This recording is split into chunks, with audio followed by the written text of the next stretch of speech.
वासुदेवाय कृष्णाय वासुदेवाय हरये परमात्मने प्रणतः क्लेशनाशाय गोविन्दाय नमो नमः। नमः परमहंसास्वादितचरणकमलचिन्मकरन्दाय भक्तजनमानसनिवासाय श्रीरामचन्द्राय। वागीशायस्य वदने लक्ष्मीर्यस्य च वक्ष्यसि यस्यास्ते हृदये संवित् तं नृसिंहमहं भजे। गुरुर्ब्रह्मा गुरुर्विष्णुर् गुरुर्देवो महेश्वरः गुरुः साक्षात् परब्रह्म तस्मै श्री गुरवे नमः।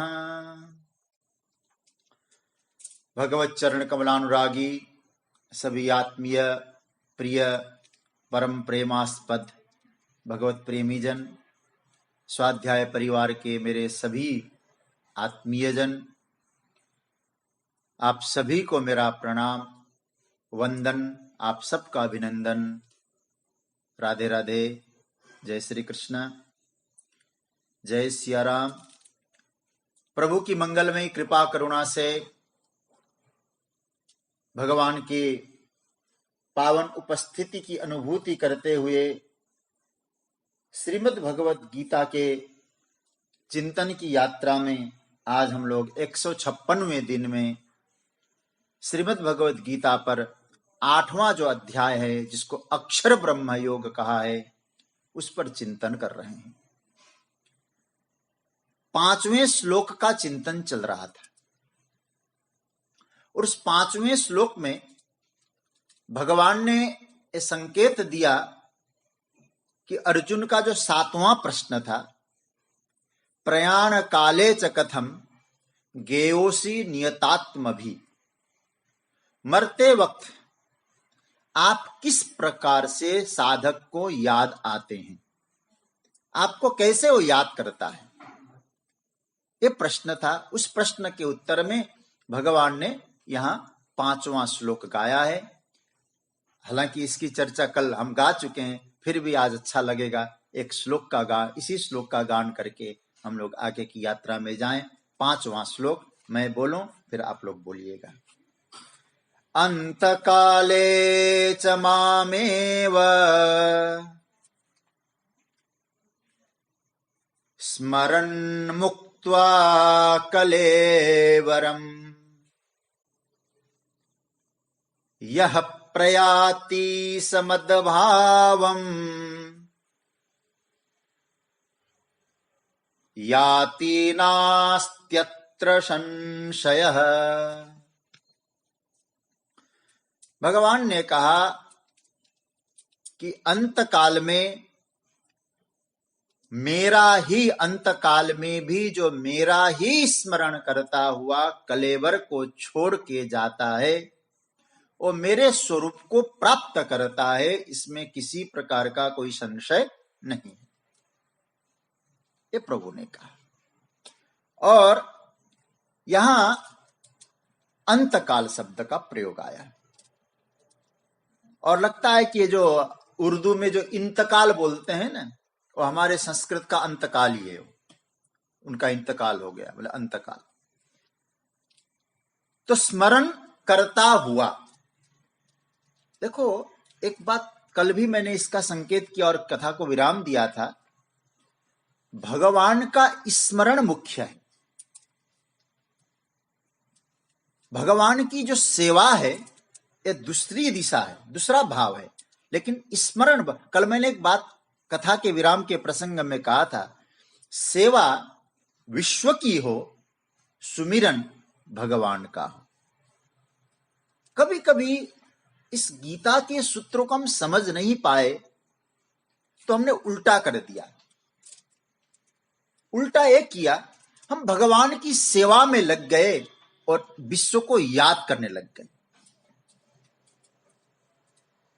और हमने एक छोटा सा घेरा बनाया, एक परिधि के भीतर हम रहे, संप्रदाय खड़ा किया और कहा कि तुम आओ, हम में दो, हमको दो, तो इसका अर्थ क्या हुआ?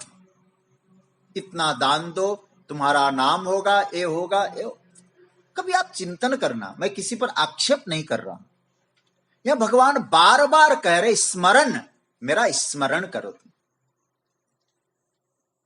आप दुकान का काम कर रहे हैं, आप फैक्ट्री चला रहे हैं, आप ऑफिस चला रहे हैं, ऑफिस में जॉब कर रहे हैं, आप करिए अपना काम। आगे भगवान स्पष्ट कहेंगे तस्मात् सर्वेषु कालेषु माम अनुस्मर। आगे के श्लोक में ठाकुर जी कहेंगे मेरा स्मरण करो, और हम वो नहीं कर रहे। मैं आपको कहूं, आप दुकान में चलाते समय भी भगवान को स्मरण करो, भगवान को याद करो, तो बहुत अच्छा है। काम दुकान का कर रहे हैं, उचित लाभ ले रहे हैं, और स्मरण ठाकुर जी का। लेकिन ये ठीक नहीं है। आप धार्मिक स्थलों में विराजे हैं और वहां भगवान के माध्यम से हम धंधा करने लग गए। माध्यम भगवान को बनाया। दुकान में बैठकर भगवान को याद करना ठीक है, लेकिन वहां बैठकर फिर धंधा चालू किया। मुझे कभी कभी लगता है गीता का जो ज्ञान है, गीता का जो सूत्र है गोविंद का, ये आज अत्यधिक प्रासंगिक है। भगवान का स्मरण ही भगवान की सेवा है। अब कोई कहेगा ठाकुर जी की सबसे बड़ी सेवा क्या है? भगवान को याद करना, भगवान का सतत स्मरण करना, यह सबसे बड़ी सेवा है। सेवा जगत के लिए आवश्यक है। भगवान ने कहा कि भाई मैं एक रूप से जगत में हूं, इसलिए विष्णु सहस्त्र नाम का पहला मंत्र विश्व की सेवा करो। और हम लोगों ने क्या काम किया? भगवान की सेवा में लग गए और विश्व को याद करने लग गए। माध्यम भगवान का बनाया और कहते लाओ और लाओ और लाओ और धन लाओ। मैं एक छोटी सी बात आपसे कहूं, मेरी बात पर किसी की श्रद्धा को ठेस न पहुंचे। अभी मैंने कई जगह पढ़ा, टीवी में देखा, एक जगह कहा कि 56 भोग लगा, यहां तक ठीक था। और कहा कि नहीं, आज वहां, मैं मंदिर का नाम नहीं लूंगा, वहां कहते हैं आज 2000 भोग लगे, 2000 आइटम्स का भोग लगा। और एक जगह लगा कहते हैं कि 5000 आइटम्स का भोग लगा, 5000। और बाद में लिखा था लिम्का बुक ऑफ रिकॉर्ड में दर्ज हो गया। अब आप जरा सोचिएगा। और जो ऐसा करने वाले लोग हैं ना, वो लोग क्या कहते हैं, आजकल धार्मिक कार्यक्रम तो बहुत दिखाई देते हैं लेकिन परिणाम आता ही नहीं कहीं। अब आप ही बताइए, क्या आपने परिणाम आने जैसा कोई काम किया है क्या? हमारा क्या काम लिम्का बुक रिकॉर्ड में दर्ज कराना था? भगवत स्मरण कहां हुआ? आप थोड़ा चिंतन करना इस विषय पे। सज्जनों, भगवान कहते मेरा स्मरण करो। और याद रखना, जिसने प्रभु का स्मरण किया, भगवान सबरी मैया के पास क्या था? सेवा के लिए क्या था? क्या 56 भोग लगाए थे? निरंतर आंखों से अश्रुपात, निरंतर श्री राम का गुणगान गाना, राम नाम का जप करना, निरंतर यही भाव था उनका। सेवा किसकी की? संतों की सेवा की, समाज की सेवा की, लेकिन हमेशा भगवान की प्रतीक्षा, भगवान का स्मरण। और परिणाम देखिए जरा, राम जी स्वयं गए। अच्छा, सेवा का भाव देखें। दुर्योधन ने 56 प्रकार के भोग गोविंद के लिए तैयार रखे थे, लेकिन भगवान दुर्योधन के घर में जाके कुछ जीमे या विदुर जी के यहां गए? क्यों? विदुर जी ने 56 प्रकार के भोग नहीं बनाए थे। विदुर जी तो भीतर से कुंडी लगा के विदुर विदुरानी दोनों भजन कर रहे थे, स्मरण कर रहे थे। तो भगवान यहां कह रहे हैं अंत काले च माम स्मरण, मेरा स्मरण करते हुए तुम्हारा कल्याण होगा। विभिन्न प्रकार के ताम झामों से कल्याण होने वाला नहीं है। इसलिए खूब याद करो, जितना बन सके ठाकुर जी का नाम जपो, भगवान का स्मरण करो, कथा चिंतन करो, यही जीवन का कल्याण है। मैंने भगवान का मंदिर में इतना दान दिया, दिया होगा यश कमाने के लिए, लेकिन ठाकुर जी की, भगवान ने ये नहीं कहा कि तुम मुझे धन दे दो, मय्येव मना आधत्स्व, मेरा स्मरण करो। स्मरण विश्व का होगा सज्जनों, अंत में विश्व याद आ जाएगा, और स्मरण भगवान का हो, सेवा विश्व की हो। हमने गलत तरीका अपनाया। मैं 3 सूत्र देता हूं, फिर आगे इसका और चिंतन की यात्रा में जाऊंगा। 3 सूत्र समझ लेना, सेवा, सुमिरन और ज्ञान। हो सके तो इसको नोट कर ले आप लोग। सेवा, सुमिरन और ज्ञान। सेवा विश्व की हो, सुमिरन परमात्मा का हो। सेवा जगत की हो, सुमिरन जगदीश का हो, ज्ञान स्वयं का हो। आत्मज्ञान जिसको कहते हैं, ज्ञान स्वयं के लिए, स्वयं का। सेवा जगत का, जगत की सेवा हो, और सुमिरन जगदीश का हो, तो जीवन परम कल्याणकारी बन जाए। तो भगवान कह रहे, अंत काले च मामेव स्मरण मुक्त्वा कलेवरम। सज्जनों, अंत काल में भगवान को याद करना। दिन भर किया हुआ रात को याद आता है, ऐसे ही जीवन भर किया हुआ अंतिम क्षणों में याद आता है। जिसका आपको कल मैंने कहा था ना, जिसका आपको अनुभव नहीं है वो याद नहीं आता है। कैसे याद आए? मुझे रामानुजाचार्य जी महाराज अपने भाष्य में, गीता का भाष्य बड़ा सुंदर है उनका, उन्होंने एक बहुत सुंदर भाव दिया है, वो आपके सामने रखता हूं मैं। पूर्व काल व्यस्त विषय एव अंतः प्रत्ययो भव जायते। पूर्व काल व्यस्त विषय एव अंतः प्रत्ययो जायते। मजेदार सूत्र है। पूर्व में चिंतन किया हुआ विषय ही अंत में याद आता है। पूर्वाभ्यास, अंतकाल को याद आता है। अच्छा, थोड़ा अंतकाल पर सोचिए, अंतकाल क्या है? अंतकाल में भगवान को स्मरण करो। मैं तो कभी कभी सोचता हूं एक प्रयोग करना चाहिए। हम एक डायरी मेंटेनेंस करते हैं, प्राय कुछ लोग करते हैं, कुछ लोग नहीं। और उसमें क्या जरूर लिखते हैं, कभी मोबाइल में, आजकल तो फलाने व्यक्ति का डेट ऑफ बर्थ कब है, जन्मदिन कब है, मैरिज एनिवर्सरी कब है, ये सब लिख के तैयार करते हैं। जिस दिन आए तो उनको विश कर लें, शुभकामना दें। एक डायरी ऐसा मेंटेनेंस करें हम, डेथ एनिवर्सरी लिख लें आप वहां, पुण्यतिथि, वो कब गए हो, डायरी जल्दी भर जाएगी आपकी। और बात भी सही है, हम जैसे जन्म को याद करते मृत्यु को भूले जा रहे हैं। भगवान के अंतकाल सबका आएगा, तो अंतकाल जब आए क्या सोचना चाहिए, इसके पीछे विचार क्या है? भगवान कहते अंत कौन सा है? अंतकाल में मेरा स्मरण और मेरे भाव को उपलब्ध हो जाए, इसके पीछे विचार क्या है?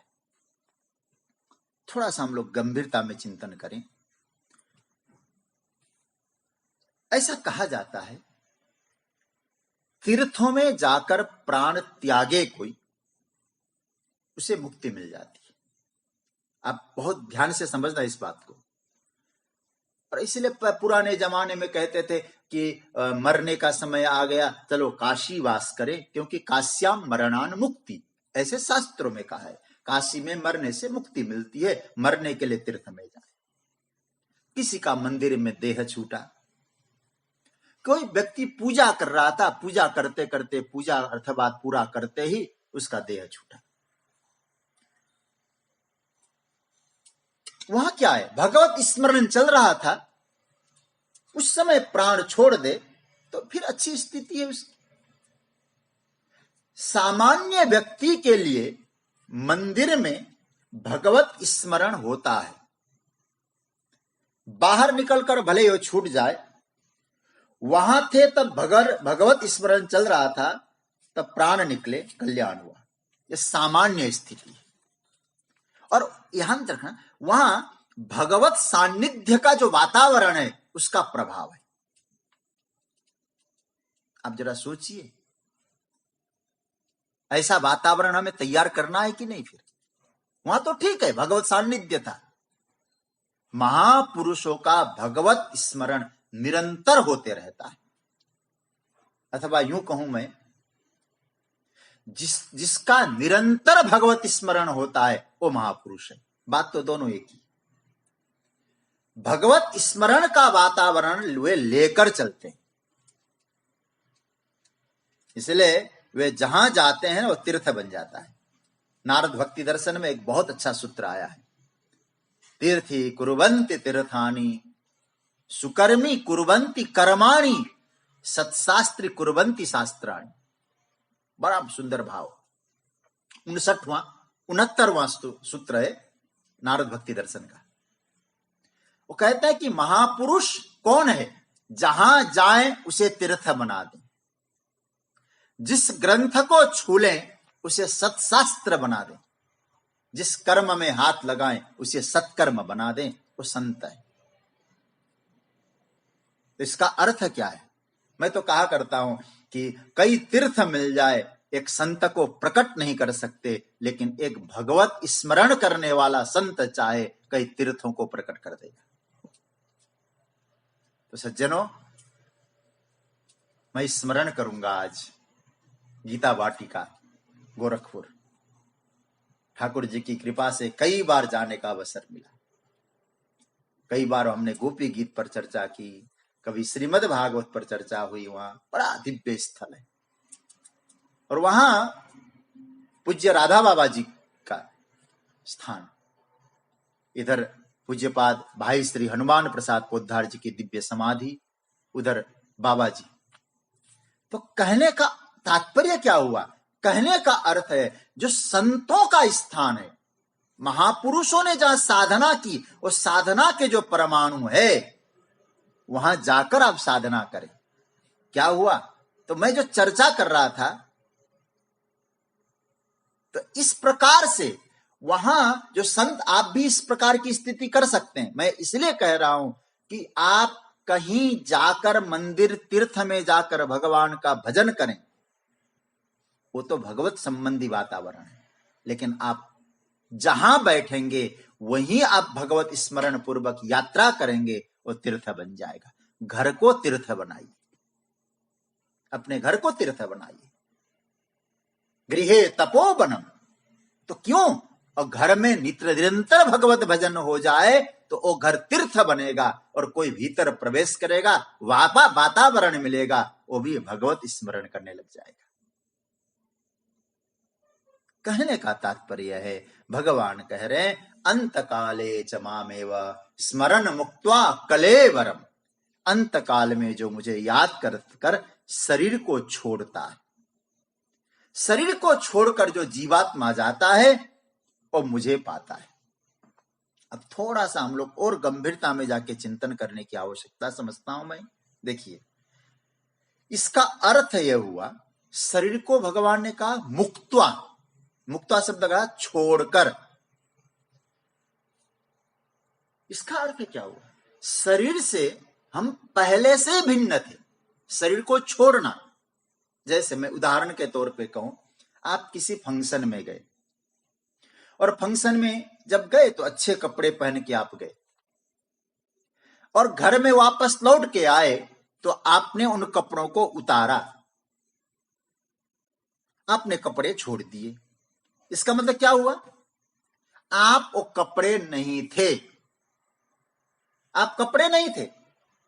तो उसी तरह से भगवान कहते, जैसे कपड़े उतारते हो वैसे कलेवरम मुक्त्वा, शरीर को त्याग कर जो मेरे पास आता है।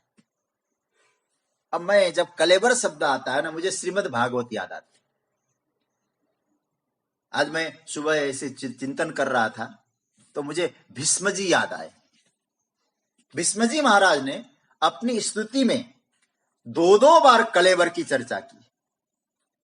आपको बताएं, भीष्म जैसे महापुरुष, लिखा है, देखिए, श्रीमद् भागवत के प्रथम स्कंद के 9वें अध्याय के जब भीष्म जी का प्रसंग आया, और बड़ा प्यारा प्रसंग है, और ठाकुर जी हमारे ऊपर तो ऐसी कृपा की है, हमने कई बार भीष्म जी की स्तुति सुनाई। और मेरे आदरणीय पितृतुल्य श्री पांडे जी बैठे हैं, और मुझे मालूम है आपका और हमारा पहला जो भागवत का संवाद हुआ विस्मय स्तुति के कारण। मुजफ्फरनगर में हम जब विद्यार्थी थे, हर संडे को जाके हमको स्तुति का प्रसंग आपको सुनाया करता था, और वहां शायद प्रथम स्तुति की जो चर्चा हम लोगों ने की थी वो विस्मय स्तुति ही थी। तो विस्मय स्तुति के प्रसंग से पूर्व क्या कहा, देखिए वहां कलेवर शब्द का प्रयोग आया, और वहां त्यागने की बात, भक्त्या वेश्य मनो यस्मिन् वाचा यन्नाम कीर्तयन् त्यजन कलेवरम योगी मुच्यते काम कर्म भी। भक्ति के द्वारा मन को परमात्मा में लगाकर त्यजन कलेवरम योगी, अपने शरीर रूपी वस्त्र को त्यागते हुए। कैसे भीष्म जी ने त्यागा कलेवर, कैसे, तो नीचे वाली पंक्ति वहां भी कलेवर शब्द आया। भीष्म जी भगवान से प्रार्थना कर रहे हैं, हे सरकार एक आपसे निवेदन कर रहा हूं, क्या, सदैव देवो भगवान प्रतीक्षताम कलेवरम यावदिदं हि नौम्यहम् प्रसन्नः सारुणलोचनोल्लसन् मुखाम्बुजो ध्यान पथश्चतुर्भुजः। क्या भाव है महाराज इस श्लोक में। भीष्म जी कहते हैं कि हे भगवान, कि सदैव देवो भगवान प्रतीक्षता, हे भगवान आप मेरा इंतजार करिए। फिर भगवान ने कहा कब तक याद करूं आपको, कब तक इंतजार करूं आपका।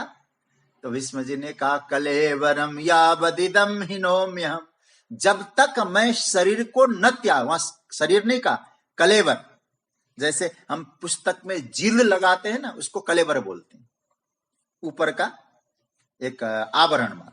ये जब तक इस कलेवर को न त्यागूं तब तक आप मेरी ओर देखें, मैं आपकी ओर देखूं, मैं तुझे देखूं तू मुझे देख, देखते देखते हो जाएं एक।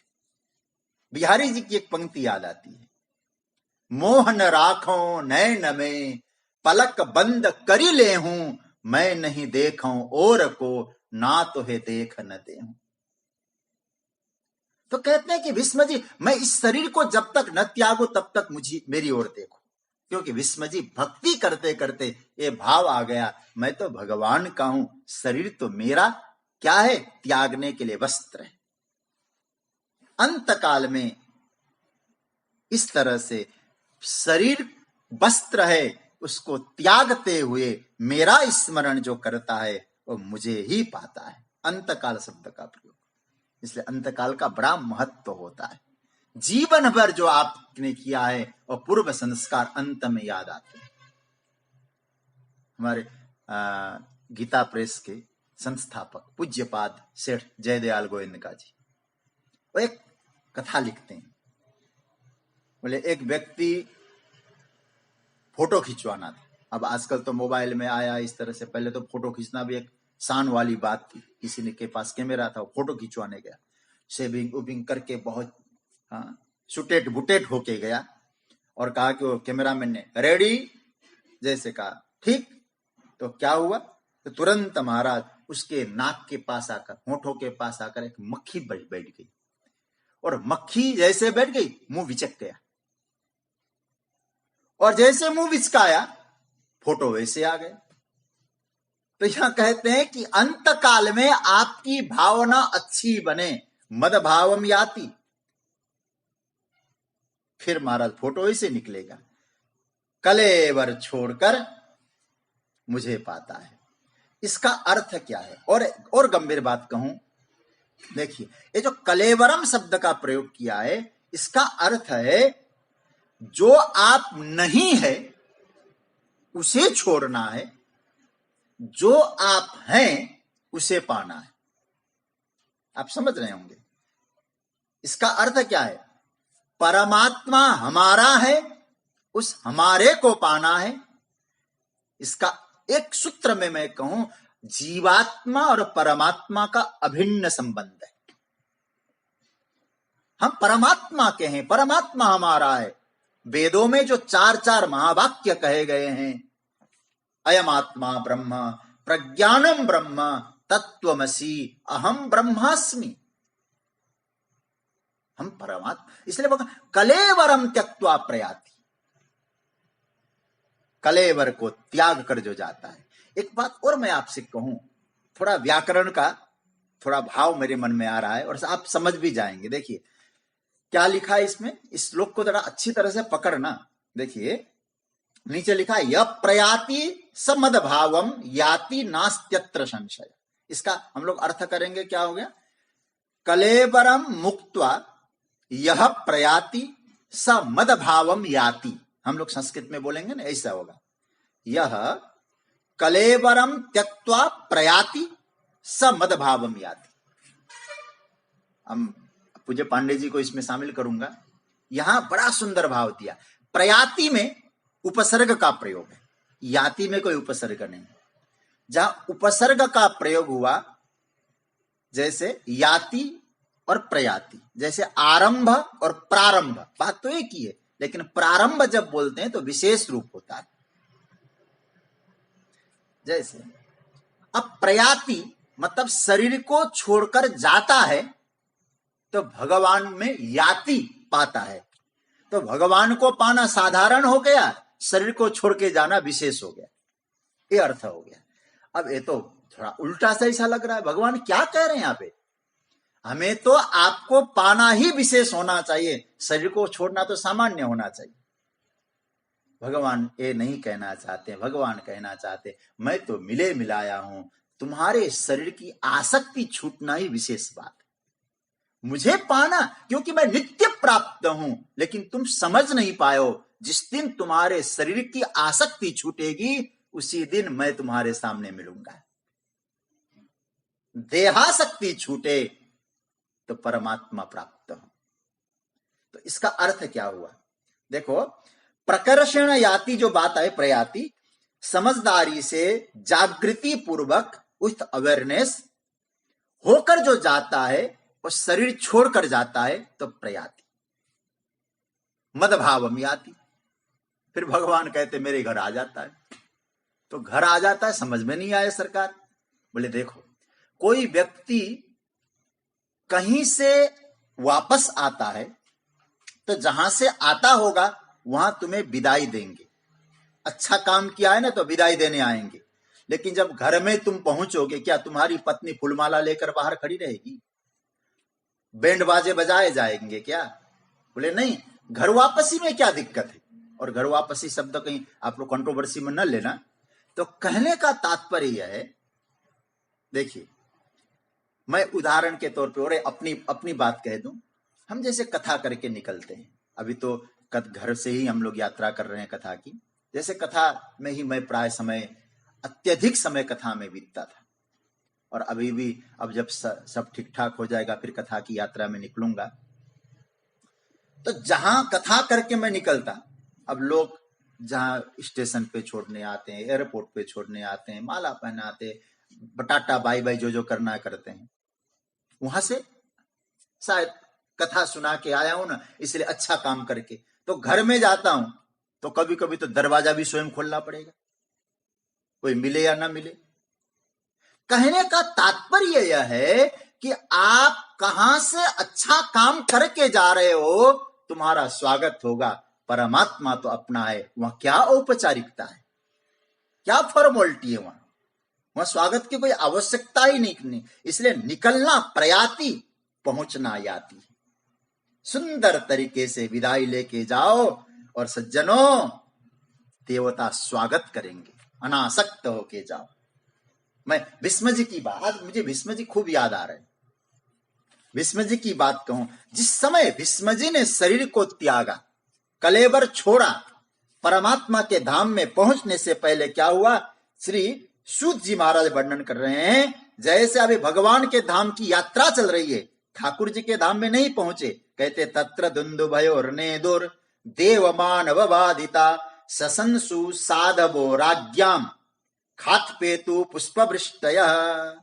ऐसा दिव्य भक्ति भाव से जब भीष्म जी शरीर को छोड़ते हैं तो उस समय आकाश से पुष्प वृष्टि हो रही है और भगवान के पास वो पहुंच गए। याति तो जाते समय परमात्मा के धाम में यदि अनासक्त होकर शरीर की आसक्ति को छोड़कर कलेवरम मुक्त्वा प्रयाति स मदभावम याति। मेरे यहां कोई औपचारिकता नहीं, मदभावम याति, आवागमन से मुक्ति हो गई। मैं एक बात और कहूं, मैंने महापुरुषों से सुना और मानस रामायण में, कई रामायणों में चर्चा भी है, मानस में भी इसकी चर्चा है, लेकिन दूसरे ढंग से। जब युद्ध पूरा हुआ, बानर असुर सब मरे, महापुरुषों का बड़ा सुंदर भाव सुना रहा हूं आपको, मरे हुए हैं। तो इंद्र आया, भगवान की स्तुति की। इंद्र ने कहा, सरकार आपने बहुत बड़ा काम किया, देवताओं का इतना बड़ा काम, रावण का वध किया है, मेरे लिए क्या आज्ञा है? भगवान ने कहा, इंद्र तुम आकाश में जाकर अमृत वर्षा करो, और अमृत वर्षा करके जो जो यहां प्राण त्याग चुके हैं उनको जीवन दो। अमृत से जीवन मिलता है, ये तो ईश्वर की लीला थी। तो अब क्या हुआ, जैसे इंद्र ने वर्षा की अमृत की, और आपको आश्चर्य होगा, जो भगवान के पक्ष के बानर इत्यादि थे, रीछ बानर इत्यादि, वो सब जग गए, जगे खड़े हो गए। लेकिन रावण पक्ष के जितने थे वो मूर्छा के मूर्छा ही रह गए, जैसे थे वैसे रह गए। लक्ष्मण जी ने कहा, प्रभु समझ में नहीं आया। बोले, हमारे पक्ष के लोग तो जग गए, ये लोग तो यूं ही रह गए। बोले, सब मुक्त हो गए। बोले, महाराज ये गड़बड़ हो गया मामला, आपके पक्ष से युद्ध करने वाले तो मुक्त नहीं हुए, उनके पक्ष से युद्ध करने वाले लोग मुक्त हो गए, तो समझ से परे की बात है। तो भगवान, हमारे महापुरुष लोग जवाब देते हैं, प्रभु राम ने कहा, हे लक्ष्मण, जब रावण के पक्ष के लोग युद्ध करते थे तो सामने मुझे, हनुमान को, संतों का दर्शन करते थे, और हमारे पक्ष के लिए युद्ध करते थे, आगे रावण और राक्षसों का दर्शन होता था। तो हमारा दर्शन करते करते जो प्राणों को त्यागा अंतकाल में, तो देखा कई राम बोले, कई क्या बोले, मेरा दर्शन करते हुए गए और मुक्त हो गए, और उनके दर्शन करके गए तो महाराज फिर उनको दोबारा भजन करना पड़ेगा। ये भाव है, लेकिन इसमें हताश होने की आवश्यकता नहीं। मैं केवल इतना कहूंगा, अरे भाई, जब भगवान का दर्शन करते करते प्राणों को त्यागे वो मुक्त हो जाते हैं, तो निरंतर भगवत स्मरण करेगा। उस शरीर को त्यागने के बाद मुक्त, उसके तो मन में संस्कार बैठा हुआ है, इसलिए भगवान कहते हैं स्मरण, स्मरण करता हुआ। स्मरण शब्द का अर्थ होता है स्मरण करके नहीं। ध्यान, बहुत बढ़िया शब्द है। स्मरण शब्द का अर्थ होता है स्मरण, क्या, अंत काले च मामेवा स्मरण। स्मरण का अर्थ है स्मरण करता हुआ, भगवान का नाम लेता हुआ चला गया हो उसकी मुक्ति में। और भगवान यहां बहुत बढ़िया बात कहते, नास्त्यत्र संशयः, इसमें कहीं संदेह मत करना अर्जुन। जो मैं कह रहा हूं, मेरा स्मरण करते हुए अंत काल में जो शरीर की को त्यागता है, वो मेरे भाव को प्राप्त करता है, मेरे स्वरूप को प्राप्त करता है। कहीं तुम्हारे मन में संदेह ना आ जाए, इसलिए अंत में भगवान जोर देकर कहते नास्त्यत्र संशयः, यहां संदेह नहीं है। देखो संस्कृत में संदेह शब्द कैसे बनता है? सिंह स्वप्ने धातु से संदेह शब्द, संशय शब्द बनता है। सिंह स्वप्ने, स्वप्न, जिस धातु से स्वप्न बनता है उसी धातु से संशय बनता है। क्या हुआ? अब आप जरा सोचिए, संशय स्वप्न में होता है कि नहीं? होता है। जागने पर नहीं होगा संशय। आप सोए हैं तो आप कहीं के राजा हैं, कहीं भिखारी हैं, कभी रो रहे हैं, तो इसका अर्थ क्या हुआ? आप वहां संशय है आपको, जागने पर नहीं है। तो भगवान यमा, इसलिए उपनिषद का एक मंत्र है ना, विद्यते हृदय ग्रंथि छिद्यन्ते सर्व संशयाः क्षीयन्ते चास्य कर्माणि तस्मिन् दृष्टे परावरे। इसका मतलब है कि आपके जीवन में जब भगवत साक्षात्कार हो जाएगा, भगवान की यात्रा होगी, तो संशय अपने आप निवृत्त होगा। देखने वालों को कहां संशय है जी, हम आत्मदर्शन करेंगे। और संशय के विषय में हमारे आचार्यों ने बहुत अच्छा लिखा, भाष्यकारों ने क्या लिखा गीता के भाष्य में, उभय कोट्य बगाहिनी वृत्ति संशय। संदेह का मतलब क्या हुआ, दुविधा वाली जो वृत्ति हमारे चित्त में बैठ गई है उसका नाम है संशय। जैसे कि गांव कहाँ है, कैसे पहुंचना, उसको मालूम ही नहीं, जाना कहाँ है, इस किनारे हैं कि उस किनारे हैं, ऐसी वृत्ति। फिर आता भगवान को याद करने से होगा कि नहीं, पहुंचेंगे कि नहीं, क्या अंतकाल में भगवान याद आने, ऐसी जो दुविधापूर्ण जिसकी बुद्धि है, वृत्ति है, उस वृत्ति का नाम ही संशय है। भगवान कहते हैं मेरा स्मरण करने वाला स्मरण करता, स्मरता मुझे ही पाएगा, इसमें कोई संदेह नहीं। संभवतः आपको इस श्लोक का भाव आ गया होगा। अंत काले च मामेव स्मरण मुक्त्वा कलेवरम यह प्रयाति समदभावम याति नास्त्यत्र संशयः। अब आइए, भगवान कह रहे हैं कि भगवान का स्मरण करने वाला तो वहां चला गया, ठीक है सरकार, हम मान गए, लेकिन आपका जो स्मरण नहीं करेगा वो कहां जाएगा। किसी, भगवान ने कहा किसी का तो या किसी को तो याद करता होगा, क्योंकि मन का स्वभाव है बिना कोई चिंतन किए रह नहीं सकता है, कुछ ना कुछ सोचेगा, मन का स्वभाव है। यदि आपको मन बिल्कुल किसी प्रकार का कोई सोचे, वो गलत, मन सोचेगा ही सोचेगा, मन का स्वभाव है, चुपचाप नहीं बैठता है। तो अब भगवान ने इसका उत्तर दिया है 6ठे श्लोक में। अब आपके लिए मैं स्पष्ट कर दूं पहले भाई, अर्जुन के जो 7 प्रश्न थे उन प्रश्नों का उत्तर आपको मिल गया होगा। एक बार फिर याद दिला दूं, क्योंकि जिससे कि मैं बार बार कहता हूं, देखो श्रीमद् भगवद गीता का 8वां जो अध्याय है ना, बहुत ही, इसको मैं कहूंगा, इसको जो आप समझ जाओगे गीता का 8वां अध्याय, आगे आपको कोई अध्याय समझने में कठिनाई नहीं होगी। बहुत बड़ा फाउंडेशन है, इसको समझना बहुत अच्छी तरह से। इसलिए देखिए 7 प्रश्न थे। क्या था, किम तद ब्रह्म, फिर याद दिला रहा हूं, ब्रह्म क्या है, तो भगवान ने इसका उत्तर क्या दिया, अक्षरम ब्रह्म परमम, परम अक्षर ब्रह्म है। किम कर्म, कर्म क्या है, भूत भावोद्भव करो, और अध्यात्म क्या है, भगवान ने, अर्जुन ने पूछा था, स्वभावोध्यात्म मुच्यते, स्वभाव अपना भाव ही, जीव का होना ही अध्यात्म है। भूत, और फिर कर्म क्या है, भूत भावोद्भव करो, प्राणी मात्र के कल्याण के लिए, उन्नति के लिए जो आपका त्याग है वो कर्म है, विसर्ग कर्म संगीत। अधिभूत क्या है, भगवान ने कहा अधिभूतम क्षरो भावो, अधिभूत का मतलब है जो क्षर है अधिभूत है। अधिदैव क्या है, जो अधिदैव का मतलब पुरुषश्चाधिदैवतम, जो पुरुष है वो अधिदैव है, हिरण्यगर्भ। अधियज्ञो, अधियज्ञ कौन है, बोले अधियज्ञ, भगवान कहते संपूर्ण देह में रहने वाला अधियज्ञ मैं हूं, देहे देह वृतांबर। और अर्जुन को ने कहा था प्रयाण काले च कथम केयोसी नियतात्म भी, प्रयाण काल में वो भगवान को कैसे याद करता है, इसका उत्तर भगवान ने कहा अंत काले च मामेव स्मरण मुक्त्वा कलेवरम यह प्रयाति समदभावम याति नास्त्यत्र संशय। अंत काल में जो मुझे स्मरण करता हुआ शरीर को त्यागता है वो मुझे पाता है। ये भगवान ने 7 प्रश्नों का उत्तर दिया है। अब प्रश्न उठा, मैं बहनों कहा ना, भगवान का स्मरण करने वाला भगवान को पा लिया, लेकिन जो भगवान का स्मरण नहीं करेगा, मन है कुछ न कुछ तो सोचेगा, किसी न किसी को तो याद करेगा, वो कहां जाएगा। इसका उत्तर भगवान 6ठे श्लोक में दे रहे हैं। आइए पहले पाठ करें, फिर एक एक चरण की यात्रा करेंगे। यम यम वापि स्मरन् भावम्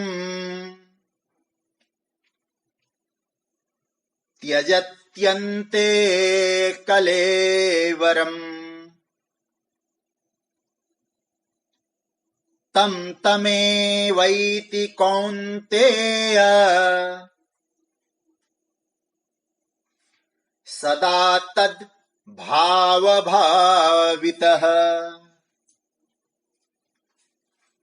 कौन्तेय अन्ते यम यम वापि भावं स्मरन् कलेवरं त्यजति तम तम एव एति सदा तद भाव भावितः। हे कुंती के बेटे अर्जुन कौन्तेय, अंत समय में जिस जिस भाव को स्मरण कलेवरम त्यजति, स्मरण करता हुआ देह को छोड़ता है, तम तम एव एति, उसी भाव को वो पाता है, वह उसी भाव को पाता है। क्यों? क्योंकि सदा तद्भाव भावित, क्योंकि वह उसी भाव में रमा रहता है। अंत में जिस जिस भाव को स्मरण करता हुआ शरीर को छोड़ता है, वह उसी भाव को प्राप्त होता है, क्योंकि उसी भाव में वह रंगा हुआ है। अर्थात वह जिस योनि का चिंतन करता है उस योनि में जाएगा, जिस विषय का चिंतन करता है उसी विषय को वो भोगेगा। इसका अर्थ यहाँ। अब आप थोड़ा सा, यहां भगवान ने पहले भी श्लोक में क्या कहा? कलेवरम, और यहां भी कलेवर शब्द भगवान स्पष्ट कर रहे हैं, शरीर तुम नहीं हो, तुम मेरे हो। तुम जो नहीं हो उसको छोड़ना है, जो हो उसको पाना है। प्रभु कह रहे हैं देह त्याग के समय जो जो भाव मन में रहते हैं, प्राय जीवात्मा उसी को पाते। संसार में सारे के सारे लोग म्रियमाण है, पहली बात तो। इसलिए भगवान पहले भी अंतकाल की बात कर रहे हैं, और यहां भी क्या कहते हैं? यम यम वापि स्मरण भाव त्यजति अंते, यहां भी अंतकाल की बात। इसका अर्थ है शरीर आया है तो प्रारंभ हुआ है तो अंत है। तो इसलिए हम लोगों को क्या कहा जाता है जानते हैं? म्रियमाण। म्रियमाण शब्द याद आता है मुझे सिर्फ फिर भागवत का, क्योंकि वो मियाँ की दौड़ मस्जिद तक इधर उधर करते हैं, तो भाई भागवत तो स्मरण में आ ही जाता है। तो भागवत में परीक्षित ने ही प्रश्न किया, पुरुषस्य यत् कार्यम म्रियमाणस्य सर्वथा। ये परीक्षित का प्रश्न है। उसके बाद फिर सुखदेव जी ने जवाब दिया है, बहुत संक्षिप्त प्रश्न। जो म्रियमाण है, जिसका मरना निश्चित है, उसको क्या करना चाहिए प्रभु? यही प्रश्न है परीक्षित का भागवत में। म्रियमाण शब्द का बहुत सुंदर प्रयोग है। जिसका मरना निश्चित है, जिसका अंत आएगा ही आएगा शरीर का, जिस शरीर का अंत आएगा, ऐसे लोगों को क्या करना चाहिए? अतः पृच्छामि संसिद्धिम योगिनाम परमम गुरुम गुरुसस्येत कार्यम म्रियमाणस्य सर्वथा। कई लोगों को नोट्स बनाने होते हैं, हमारे परम आदरणीय श्री कमल पोद्दार जी, इसलिए उनको श्लोक संख्या तो बताना मैं समझता हूं बहुत फायदा रहेगा उनको भी। श्रीमद् भागवत के प्रथम स्कंद के 19वें अध्याय के 37वां श्लोक है, अतः पृच्छामि संसिद्धि। तो यहां म्रियमाण, जिसको मरना है, तो इसका में अंत आएगा। तो अंते या मति सा गति, अंत में जैसी बुद्धि वैसी गति। अब आइए थोड़ा सा गंभीर हो जाएं और चिंतन की कुछ यात्रा, जितना समय हम लोग चिंतन करते हैं। आप लोगों से कहूंगा 2 शब्द आप नोट कर लें, इस श्लोक की गहराई में जाएंगे हम लोग, एक एक चरण की चर्चा करेंगे। एक शब्द है प्रयत्न साध्य, प्रयत्न साध्य। दूसरा शब्द है अभ्यास सिद्ध। प्रयत्न साध्य क्या है और अभ्यास सिद्ध क्या है, फिर आपको यह श्लोक बहुत अच्छी तरह समझ में आ जाएगा। देखिए, इस समय आप लोग जो गीता का चिंतन कर रहे हैं, स्वाध्याय कर रहे हैं, पढ़ रहे हैं, बहुत प्रेम से आप लोग लगे हैं। ये आपने समय निकाला, मेहनत की, नेट की व्यवस्था की, एकांत में चुपचाप 1 घंटे तक आप लोग बैठे। तो इसका मतलब क्या है? माला जप करते हैं अथवा आप कुछ भी करते हैं, ये आपके लिए एक प्रयत्न साध्य है। आप लोग प्रयत्न कर सकते हैं इस समय। आप समझ में आ गया होगा, क्योंकि यदि आप लोग प्रयत्न नहीं करते, मेहनत नहीं करते इस प्रकार की व्यवस्था, तो आप लोग गीता का चिंतन नहीं कर सकते थे। अरे भाई, भगवान की पूजा भी करनी हो तो हाथ से उठा के फूल चढ़ाना हो, माला लेके जप करना हो, वहां भी तो प्रयत्न लगता है। तो ये है प्रयत्न साध्य। अच्छा, अभ्यास सिद्ध अब क्या होगा? ये होगा नाम लेने से। आप यदि किसी चीज का अभ्यास करेंगे तो फिर आपको वहां प्रयत्न नहीं करना पड़ता है, वो स्वतः होने लगता है अपने आप। किसी को चुपचाप बैठ के केवल राम राम राम राम राम राम जपने का अभ्यास हुआ, पहले तो प्रयत्न किया, प्रयत्न करते करते वो प्रयत्न के कारण अभ्यास हुआ, जब अभ्यास हुआ स्वतः प्रकट होने लगा। और आपको कहूं, अंत में प्रयत्न साध्य नहीं हो सकता है, अभ्यास सिद्ध हो सकता है। क्योंकि वहां प्रयत्न साध्य का जो भाव है वो उदय हो ही नहीं सकता है। क्यों नहीं हो सकता? जो आपका अभ्यास में आया है वही अंत काल में उदय होता है। प्रयत्न मतलब मेहनत। प्रयत्न करने का जो सामर्थ्य है ना, अंत में संभव ही नहीं है। कारण यह है, जीव की पकड़ नहीं, हाथ की पकड़ नहीं, मन की पकड़ नहीं। ये सब क्या होता है? ये जितनी भी पकड़ है ना इंद्रियों के द्वारा, ये सब अंत में छूट जाता है। यदि हमने कहा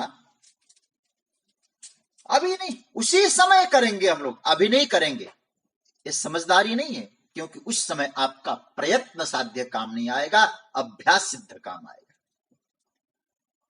क्योंकि उस समय उसी की याद आएगी जो आजीवन आपने जिसका अभ्यास किया है, प्रयत्न करके अभ्यास बनाया। आज मेहनत किया, कल अभ्यास बन गया। मैं कहूं ना, जैसे लोग कहते हैं, मुझे इस बात को नहीं बोलना चाहिए, कहते हैं जो शराब पीते हैं लोग, पहले वो लोग बहुत ऐसा लगता होगा कुछ, लेकिन जब आदत बन जाती है उसके बिना रह नहीं सकते। तो पहले आप लोग क्या करें? भगवत स्मरण के लिए प्रयत्न करिए, कोशिश करिए। मन नहीं लगता, न लगने तो आप लगे रहो। आपका मन नहीं लगता तो कहां मन के पीछे पड़े हो? नाम के पीछे पड़िए, लगे रहिए, नाम जप करते रहिए, भगवान का स्मरण करते रहिए। आपका एक प्रयत्न अभ्यास बन जाएगा। फिर उस समय आप प्रयत्न नहीं करेंगे, जो आज का अभ्यास है अंत में वो काम आ जाएगा। इसलिए भगवान कहते हैं, क्योंकि प्रयत्न से अभ्यास होगा, अभ्यास से तदभाव भावित हो जाएगा। भगवान ने क्या कहा? तदभाव भावितः। बढ़िया श्लोक है एक गीता में, जो तदभाव भावित, देखिए यहां सदा तदभाव भावित। अभ्यास क्या होता है? सदा तदभाव में भावित रहता है। तो प्रयत्न साध्य नहीं, अभ्यास सिद्ध है। जैसे एक बात और कहूं, भरत जी को आप देखना, श्रीमद् भागवत में बड़ी अच्छी कथा आती है उनकी। क्या सुंदर व्यवस्था थी। गए भजन करने, पुलाश्रम में खूब भजन किया। गंडकी नदी के तट पर बैठकर भजन कर रहे थे। वहां मृग शिशु, मृगी आई, चारों तरफ सिंह के दहाड़ने की आवाज। मृग शिशु प्रकट हुआ, प्रसव हुआ। मां प्रसव वेदना को सहन नहीं कर पाई, मर गई। शिशु को लेके आए। अब राजा बेटा कह के उसको, उसकी उपासना कर और उसी को लाड़ प्यार करने लगे, दुलारने लगे। दुनिया में हर कोई आपका इंतजार करे, मृत्यु कभी किसी का इंतजार नहीं करती, मौत इंतजार नहीं करती। नवा प्रतीक्षते जंतु, नवा प्रतीक्षते मृत्यु, कृतम एन नवा कृतम। इसने कार्य पूरा किया या नहीं किया है, मृत्यु किसी की प्रतीक्षा नहीं करती। मृत्यु किसी की प्रतीक्षा नहीं की। तो भरत जी की भी नहीं की। और भरत जी मृग को याद करने लगे, क्योंकि उनका मृग अन्य मृगों के झुंड में चला गया था। परिणाम, भरत जी जैसे संत को, साधक को मृग बनना पड़ा। लेकिन योग मार्ग के उपासक थे। क्या हुआ? तो योग मार्ग का प्रभाव क्या होता है? जिस शरीर में गए, उस शरीर में जाने के पहले मैं कौन सा शरीर में था उनको याद आया। ये योग मार्ग का प्रभाव है। मैं आगे चर्चा करूंगा इसकी। तो हिरण शरीर में भी उनको याद आया, मैंने अपराध किया, मेरे द्वारा असावधानी हो गई। अब सावधानी, सावधानी ही साधना है। तो ऐसा परम ज्ञानी, मेरा कहने का तात्पर्य, ऐसा परम ज्ञानी, ऐसा साधक हिरण के स्मरण से हिरण बन सकता है, तो अंतिम स्थिति में कितनी सावधानी की आवश्यकता है हमको। इसलिए भगवान सदा तद भाव भावितः। सज्जनों, एक बात मैं आपसे कहूं, हमारे ठाकुर जी जो है ना, भगवान, हमारे पीछे एक फोटोग्राफर को लगा के छोड़ रखा है। याद रखिएगा सज्जनों, गुप्त रूप से चित्र लेता है, इसलिए उसका नाम होता है चित्रगुप्त।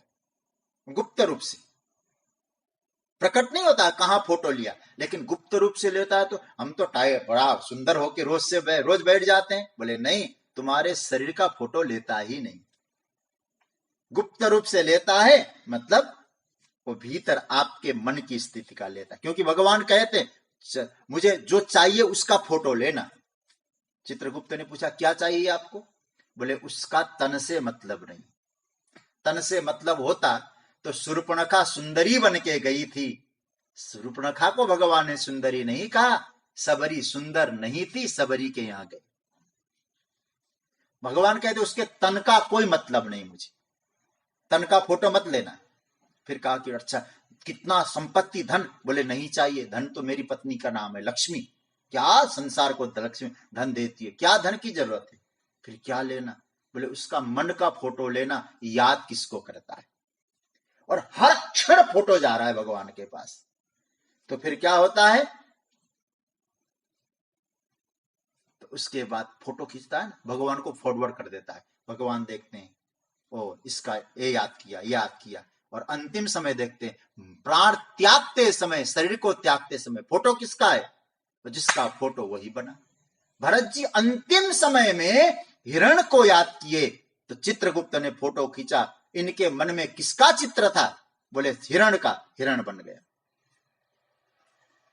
इसके पीछे का विज्ञान आप समझ ले थोड़ा सा, है हमारे पास 5 मिनट करीब। जीवन भर जो क्रियाएं होती है सज्जनों, हमारे चित्त में उसके अच्छे और बुरे संस्कार पड़ते हैं।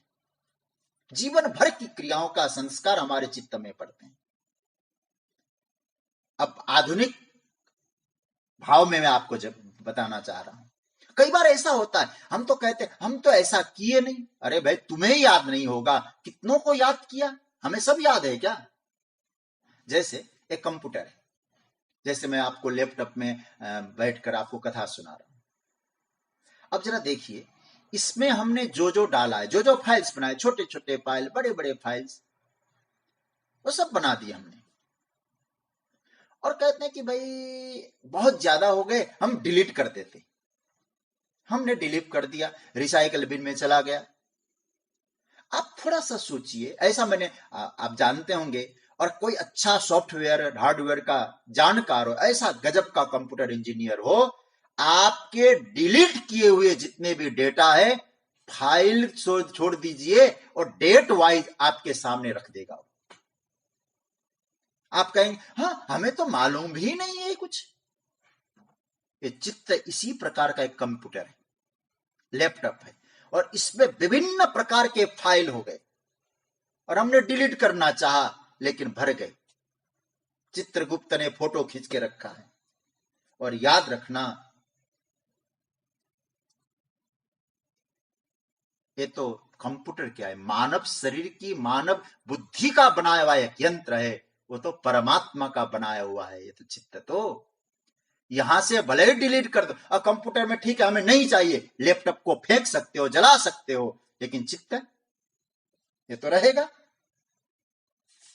तो हमारे चित्त में सारे कर्मों का फाइल भरा हुआ है। तो कहने का तात्पर्य, यहां जो चित्त है ना, जन्म जन्मांतर की फाइलें यहां है। उसमें क्या है, उन्हें निकालने के लिए आपके पास क्या है? इसका मतलब यह है, कुछ योगी जन होते हैं, हमें नहीं मालूम कि उनको निकालने के लिए हम क्या क्या प्रोसेस कर रहे हैं, हम नहीं जानते, क्योंकि हमने डिलीट समझा, हमको याद नहीं। लेकिन जो योगी जन होते हैं ना, वो चित्त की अवस्था को जानते हैं। इसलिए जगत गुरु शंकराचार्य कहते चित्त किसको कहते हैं, बोले चित्तगत संस्कार, जो संस्कारों से जो परिपूर्ण है वो चित्त है। मैं विनोबा जी का एक भाव यहां रखना चाहूंगा। उन्होंने भी गीता प्रवचन नाम से बहुत सुंदर जो है उन्होंने प्रवचन दिया है। तो वहां वो लिखते हैं, जीवन का अर्थ क्या है, संस्कार संचय। विनोबा जी का मत है संस्कारों का संचय ही हमारा जीवन का चित्त है। उसमें कैसे निकालें भाई? तो इसका मतलब है हमारे भीतर क्या है ये हम नहीं जानते। हाँ, कुछ योगी जन है जो भगवत सानिध्य का अनुभव करके उस परम तत्व की अनुभूति जिसने की हो, ऐसे योगी जन जानते हैं चित्त में क्या। भरत जी जान गए, मैं हिरण के शरीर में हूं, लेकिन मेरे चित्त में कौन से संस्कार है। मैं आदरणीय बबीता जी बैठी हैं, बबीता बगड़िया जी, आपने जो योगी कथामृत नाम का जो एक बायोग्राफी दिया था स्वामी योगानंद परमहंस जी का, वहां योगानंद जी, महाशय जी, लाहिड़ी जी, ये क्या कैसे संत थे। इसका तात्पर्य है कि वे चित्त के संस्कारों को जानते थे। हमारे चित्त के संस्कार क्या है, हमारे चित्त में क्या क्या भाव है, अपने चित्त में क्या है, वो सब जानते थे।